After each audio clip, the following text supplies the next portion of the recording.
Hello friends, വണ്ടി Maruti Swift 2009 model വണ്ടിയാണ്. വണ്ടി ഏകദേശം 1,36,000 കിലോമീറ്റർ ഓടിയതായിട്ട് കാണുന്നുണ്ട്. പക്ഷേ വണ്ടിയുടെ കണ്ടീഷൻ അനുസരിച്ച് 1,36,000 അല്ല, ഏകദേശം 2.5 മുകളിൽ ഓടിയ പോലെയാണ് തോന്നുന്നത്. കസ്റ്റമർ സെക്കൻഡ് ഹാൻഡ് എടുത്തതാണ്.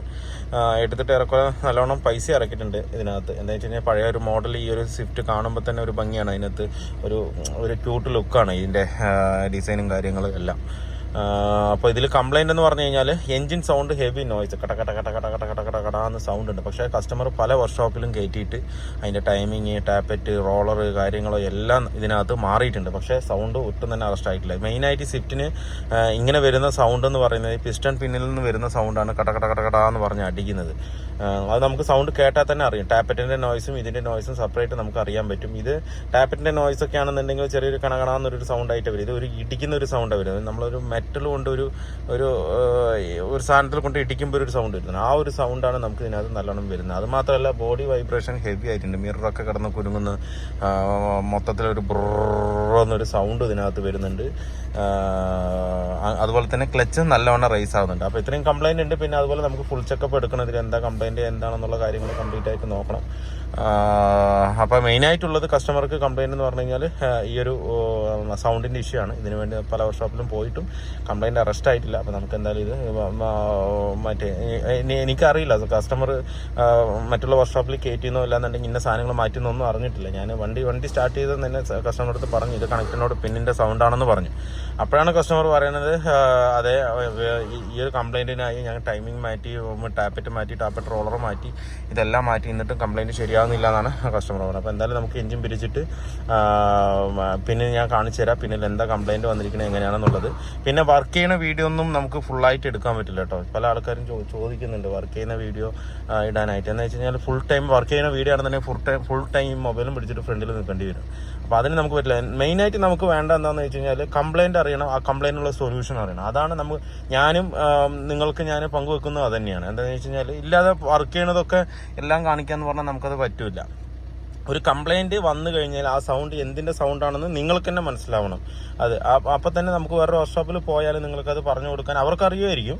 എങ്കിലും നമ്മുടെ സൈഡിൽ നിന്ന് ഒരു കാര്യം പറഞ്ഞു കൊടുക്കാൻ നിങ്ങൾക്ക് കുറച്ചുകൂടെ യൂസ്ഫുൾ ആവുക. അതുകൊണ്ടാണ് ഞാൻ അധികം ഇങ്ങനെ പണി ചെയ്യുന്ന വീഡിയോ ഒന്നും ഞാൻ ഇടാത്തത്. എന്താ വെച്ചാൽ ആദ്യം വണ്ടി വരുന്ന വീഡിയോ, അതിൻ്റെ കംപ്ലൈൻറ്റ് എന്താണ്, പിന്നെ അത് കഴിഞ്ഞ് അതിൻ്റെ സൊല്യൂഷൻ എന്തായിരുന്നു, അതെന്താ ചെയ്തപ്പോഴാണ് മാറിയെന്നുള്ളത് പറയുമ്പോൾ നിങ്ങൾക്ക് തന്നെ അത് കറക്റ്റായിട്ട് അറിയാൻ പറ്റും. അതുകൊണ്ടാണ് അങ്ങനെ നമ്മൾ വീഡിയോ ചെയ്യുന്നത് കേട്ടോ.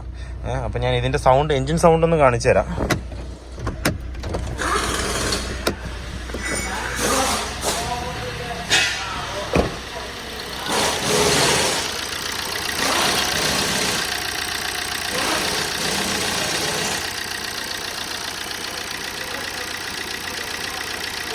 അല്ലേ, ഇത്രത്തോളം സൗണ്ട് ഇതിനകത്ത് ഉണ്ട്. ഇത് നമുക്ക് ഏകദേശം ഒരു 100 മീറ്റർ അപ്പുറത്ത് പോയാലും ഈ ഒരു കണകണ സൗണ്ട് നമുക്ക് നല്ലോണം ഫീൽ ചെയ്യും. അതുമാത്രമല്ല ഇതിൻ്റെ നോസിലെല്ലാം സർവീസ് ചെയ്തിട്ടുണ്ട്.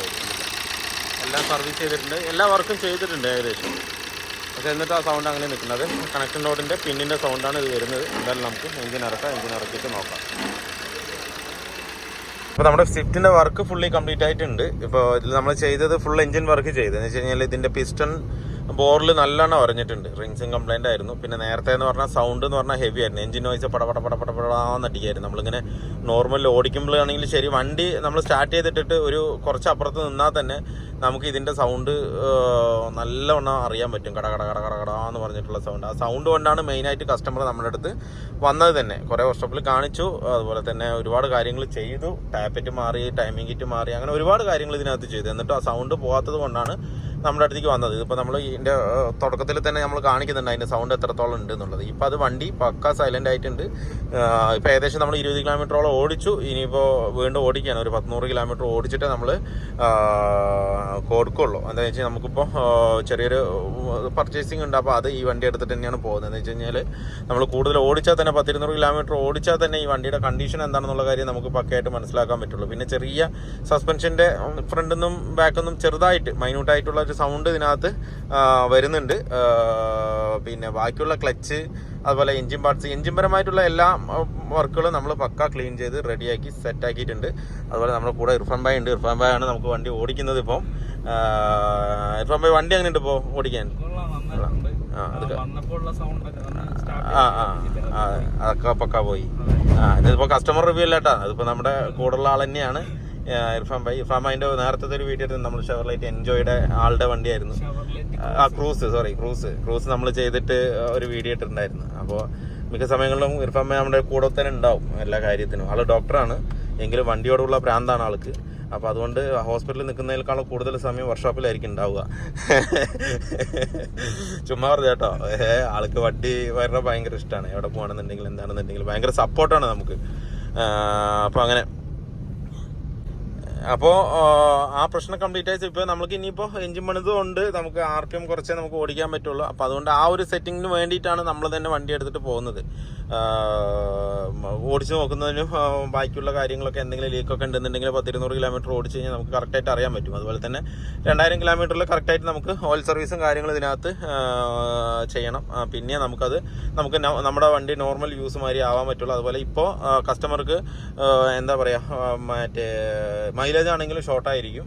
മൈലേജ് 10-21 കിലോമീറ്ററോളം മൈലേജ് കിട്ടുന്ന വണ്ടിയായിരിക്കും. ഇപ്പോൾ ഏകദേശം ഒരു 15 കിലോമീറ്ററൊക്കെ വരുള്ളൂ, 15-16 വരുള്ളൂ. പിന്നെ കഴിഞ്ഞ ഒരു 2000 കിലോമീറ്റർ കഴിഞ്ഞ് ഒരു നമ്മുടെ പുതിയ വണ്ടി തേർഡ് സർവീസ് എന്ന് പറയുന്ന പോലെ ഒരു 7000-8000 കിലോമീറ്റർ കഴിയുമ്പോൾ തന്നെ വണ്ടി കറക്റ്റ് നമുക്ക് നേരത്തെ ഉണ്ടായിരുന്ന മൈലേജ് കറക്റ്റായിട്ട് കിട്ടുള്ളൂ. എന്താണെന്ന് വെച്ചാൽ ഇപ്പോൾ എല്ലാം തുറന്നിരിക്കുന്ന പ്രശ്നം ഞാൻ എല്ലാ വീഡിയോയിലും പറയുന്നതാണ്. EGR മാനിഫോൾഡ് ക്ലീൻ ചെയ്താൽ തന്നെ മൈലേജ് ഷോർട്ടാവും, കുറച്ച് ഷോർട്ടാവും, പിന്നെ കുറച്ച് ഓടി കഴിഞ്ഞ് കഴിഞ്ഞാൽ പിന്നെയും സെറ്റാവും. അതുപോലെയാണ്. അപ്പോൾ ഫുള്ള് ഇപ്പോൾ ഓപ്പൺ ആയതുകൊണ്ട് മൈലേജ് ഇത്തിരി വിഷു വരും. പിന്നെ അങ്ങനെ ഓടെ പക്കാ ക്ലിയർ ആവും. പിന്നെ നമ്മൾ ഈ വർക്ക് ചെയ്യുന്ന ഫുള്ള് വീഡിയോ ഒന്നും ഇതിനകത്ത് ഇട്ടിട്ടില്ല. എന്താണെന്ന് വെച്ച് കഴിഞ്ഞാൽ വർക്ക് ലോഡ് ഉണ്ട് നമുക്ക്. പിന്നെ വർക്ക്ഷോപ്പിൻ്റെ കുറച്ച് പണികൾ നടക്കുന്നുണ്ട്. അപ്പോൾ അതുകൊണ്ട് നമുക്ക് ഫുള്ളായിട്ടൊന്നും എടുത്ത് റിപ്പയറിങ്ങും അതുപോലെ എല്ലാ കാര്യങ്ങളും ഒന്നും ഇടാൻ പറ്റുന്നില്ല. കംപ്ലൈൻറ്റ് എന്താണോ അത് നമുക്ക് കാര്യം പറയുക, അതിൻ്റെ സൊല്യൂഷൻ എന്താണ് ചെയ്യേണ്ടത് അത് പറയുക. അതുപോലെ തന്നെ നമുക്ക് വണ്ടി ഓടിച്ച് നോക്കിയിട്ടൊരു റിവ്യൂ ആണ് നമ്മൾ മെയിനായിട്ട് ഉദ്ദേശിക്കുന്നത്. പിന്നെ വർക്ക് ചെയ്യുന്നതും നെട്ടും ബോൾട്ട് അഴിക്കുന്നതൊക്കെ വീഡിയോ ഇട്ട് കഴിഞ്ഞാൽ ഒരുപാട് ലെങ്ത്തും കാര്യങ്ങളും വരും. അതുകൊണ്ട് നമ്മൾ അതൊന്നും നോക്കുന്നില്ല. അപ്പോൾ ഇതുപോലുള്ള വണ്ടികൾ ഒരു 2-2:10 ഓടിയ വണ്ടികൾ ഇതുപോലൊരു സൗണ്ട് കടകടാന്നൊരു സൗണ്ട് വരികയാണെന്നുണ്ടെങ്കിൽ ഒന്ന് ടൈമിങ്ങിൻ്റെ സൈഡിൽ നിന്ന് വരാൻ ചാൻസ് 100-90% കുറവാണ്. ടാപ്പറ്റിൻ്റെ പ്രശ്നം കൊണ്ട് വരാം. പിന്നെ ഹൈഡ്രോളിക് ടാപ്പറ്റ് ആയതുകൊണ്ട് 100-ൽ ഒരു 80% വരില്ല. ഒരു ചെറിയൊരു ഭാഗം മാത്രമേ വരുള്ളൂ. മെയിനായിട്ട് ഈ ഒരു കടകടാന്നൊരു സൗണ്ട് വരികയാണെന്നുണ്ടെങ്കിൽ നിങ്ങൾ ശ്രദ്ധിച്ചോളാം. അതിൻ്റെ പിസ്റ്റൻ്റെ പിന്നിൻ്റെ സൗണ്ടാണ് ഇതിനകത്ത് വരിക. കണക്റ്റിനോട് പിന്നിൻ്റെ സൗണ്ടാണ് വരിക. അത് മാത്രം ചെയ്താൽ മതി. ഇതിപ്പോൾ നേരത്തെ ഇതിൻ്റെ ക്യാമ് മാറ്റി, അതിൻ്റെ ടാപ്പറ്റ് മാറ്റി, ടൈമിംഗ് കിറ്റ് മാറ്റി, ഇതൊക്കെ സർവീസിൽ ചെയ്യേണ്ട തന്നെയാണ്. ഇപ്പോൾ നമ്മളാണെന്നുണ്ടെങ്കിൽ ഒരു വണ്ടി വന്ന് ഇങ്ങനെ ഒരു സൗണ്ട് വന്നു കഴിഞ്ഞാൽ ആദ്യം ചിലപ്പോൾ ടൈമിംഗ് മാറ്റി നോക്കും, സ്റ്റാർട്ട് ചെയ്ത് നോക്കുന്നുണ്ട്, ശരിയായില്ലെന്നുണ്ടെങ്കിൽ അങ്ങനെ നോക്കും. ചെയ്തൊക്കെ ഓക്കെയാണ്. പക്ഷേങ്കിൽ മെയിനായിട്ട് ഈ ഒരു പ്രശ്നമാണ്, കണക്റ്റിനോട് പിന്നിൻ്റെ പ്രശ്നമാണ് കൂടുതലായിട്ടും വരിക. അപ്പോൾ ഇങ്ങനെ ഒരു സൗണ്ട് വരികയാണെങ്കിൽ വേറെ ഒന്നും ശ്രദ്ധിക്കേണ്ട, നേരെ എഞ്ചിൻ എടുക്കുക, പണിയുക. ആ പണിയുന്ന സമയത്ത് ടൈമിംഗ് കിറ്റ് അഴിച്ചു നോക്കിയാൽ നമുക്ക് അറിയാൻ പറ്റും. ടൈമിംഗ് കിറ്റ് കംപ്ലൈൻറ്റ് ഉണ്ടെന്നുണ്ടെങ്കിൽ അതും കൂടെ മാറ്റി പാഡും കാര്യങ്ങളൊക്കെ മാറ്റി കഴിഞ്ഞാൽ എഞ്ചിൻ സെറ്റാവും. ഇപ്പോൾ വണ്ടി ഓക്കെയാണ്, വേറെ കംപ്ലൈൻ്റ് ഒന്നുമില്ല. ഇനിയിപ്പോൾ എന്തായാലും 100 കിലോമീറ്റർ ഓടിക്കുമ്പോൾ ചെറിയ ലീക്ക് എന്തെങ്കിലും നമ്മൾ ഒരു ദിവസം ഫുള്ളായിട്ട് നമ്മളിപ്പോൾ സ്റ്റാർട്ടിങ്ങിൽ ഇട്ടതാണ് വണ്ടി. ഇട്ടതുകൊണ്ട് നമുക്ക് ഓയിൽ ലീക്കോ അതുപോലെ കൂളൻ്റ് ലീക്കോ ഒന്നും തന്നെ ഇല്ല. അതുപോലെ എഞ്ചിൻ പിന്നൊരു ഇതുണ്ട്, എഞ്ചിൻ പണിത് കഴിഞ്ഞാൽ AC ഗ്യാസ് കയറ്റാൻ പാടില്ല. ACയുടെ കംപ്രസറിൻ്റെ ലോഡും കൂടെ കൂടുമ്പോൾ വലിയ ലോഡാകും നോക്കാം. അതൊന്നും അങ്ങനെയൊന്നുമില്ല.